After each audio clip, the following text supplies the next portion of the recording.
If you took money off the table, if you didn't give a shit what anybody else thought, what's the thing you would love to be doing with your life? Seriously. Do you dream of being a professional photographer? Do you want to open your own restaurant?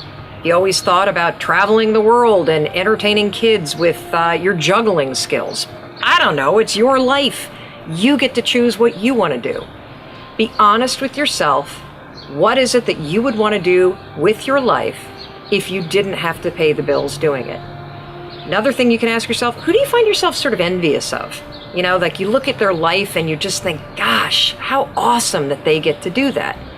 Well, once you have that answer for yourself, you've gotten really honest, you've pushed the bullshit aside, and you've really asked it for yourself and answered the question honestly, all you got to do is explore it. That's it.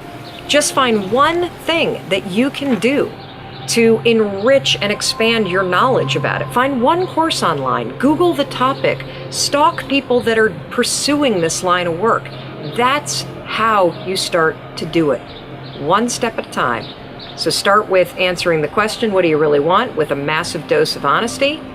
Google the topic and find one thing that you can do, just one. Push yourself and start to explore it.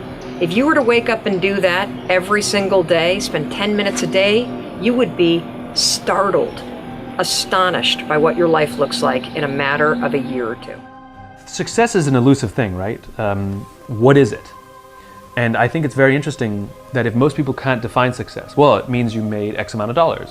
But if you make X amount of dollars but you spend more, are you successful? Or, well, it means you come home happy every day. Okay, how do you know when you're happy, you know? So I think success is a funny thing, which is we all seem to pursue it, but we don't know how to measure it or actually how to define it. So how do you pursue something that you can't measure? Fascinating. So when people say to me, how do you measure success? The question we all have to ask ourselves, am I successful? I don't know. I mean, I had a good year last year. And what does that mean? Does that mean I made a lot of money? Does that mean I was really happy? Oh, I'll let you decide, right? Maybe neither, maybe both. I had a good year last year, but am I successful? And the answer is no. I don't feel I am, because I'm trying to build a world that doesn't exist yet. I'm trying to build a world in which 90% of people go home at the end of the day feeling fulfilled by the work that they do. So I definitely took a big step forward towards that goal, but I'm still so far away. So somebody said to me, then how do you know if you're successful? And the answer is, if it can go by itself.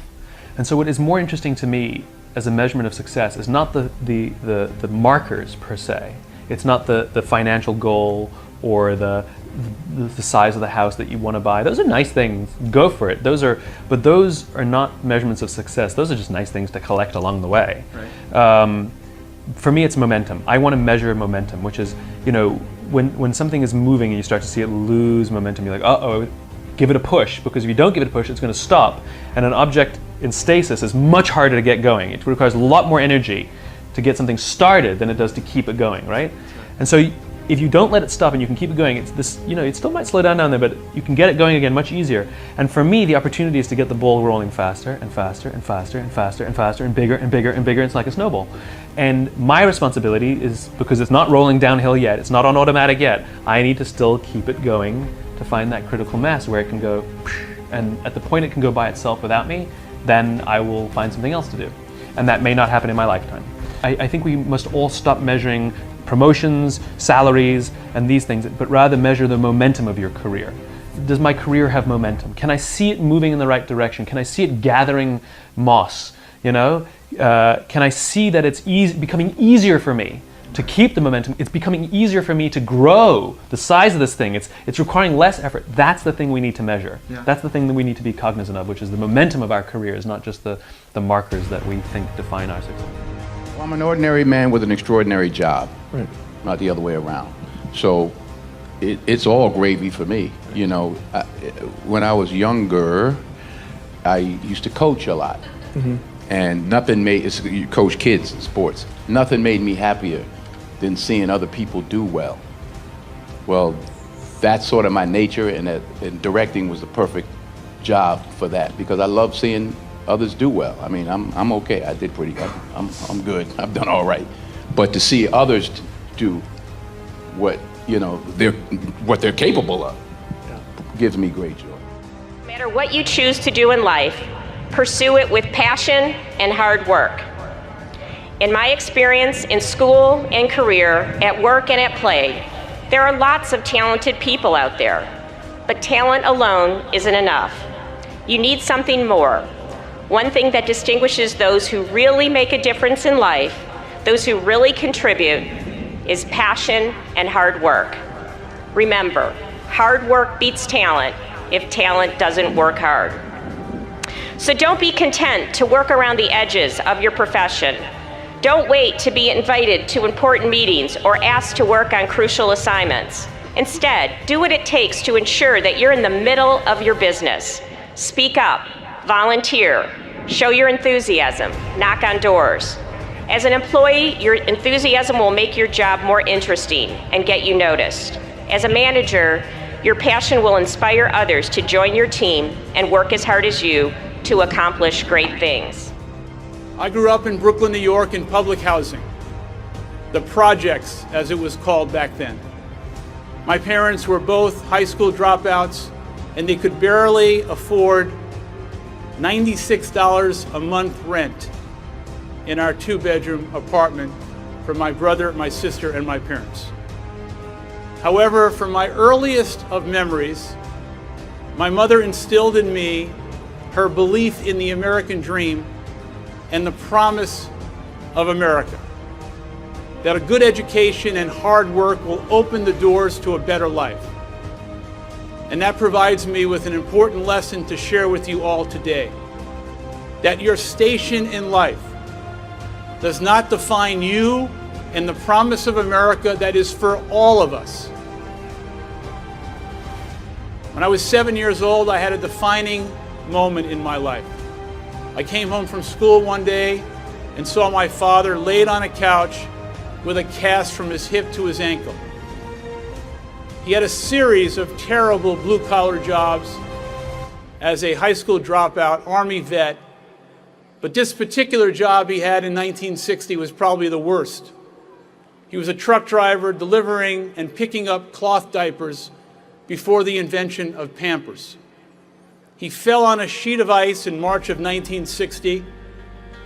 And in March of 1960, if you were a blue-collar, uneducated worker, you were dismissed if you had an accident. No workman's compensation, no severance, and no health insurance. And I saw the fracturing of the American dream, and I saw my parents go through hopelessness and despair at the age of 7. And those scars, that shame, that is with me even today. As a young boy, I could have never imagined that I would one day build a company of my own, let alone a company that would have more than 26,000 stores in 75 countries and employ more than 300,000 people. Thank you. But from day one, I really wanted to build the kind of company my father never got a chance to work for. A company that honors and respects the dignity of work and the dignity of all men and all women. And that is why we became the first company in all of America to provide comprehensive health insurance 30 years ahead of the Affordable Care Act, as well as ownership in the form of stock options for all of our employees, including part-time people. Because it is my firm belief that success in business and in life is best when it's shared. Address challenges head on. I'm reminded of the plant manager who asked his lead engineer to explain her hiring process. She said, well, I fill a bathtub with water and offer the applicant a teaspoon, a teacup, and a bucket.